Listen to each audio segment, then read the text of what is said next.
AITA for not telling my parents that the event they were missing was my wedding. Buckle up guys, this will be kinda long. So I, 27 female, have a younger brother, Mike, 21 male. He's the definition of a man-child and a mama's boy, always complaining, always expecting others to bow to him. Just overall an a-hole. Ever since he was born, my parents fussed over him for everything.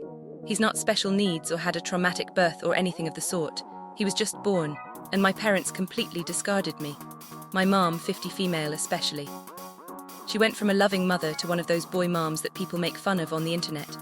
My father, 50 male, still showed me love and support, but he's always been too much of a coward to stand up to my mother and let me win at least once.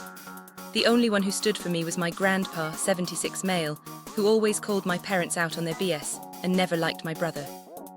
I remind him of his late wife, my grandma, and we have a very special bond, but he lives on the other side of the country and I could never see him often.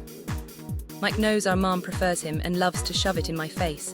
Because of this and his behavior, we've always been at odds. He's spoiled, a brat and an awful human.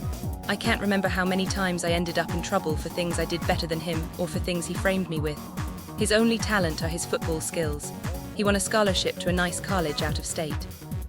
My parents didn't spend a dime on my education, because apparently my fund had been used to cover expenses after a fire, just for me to discover years later that said money were given to Mike to buy a car and a house.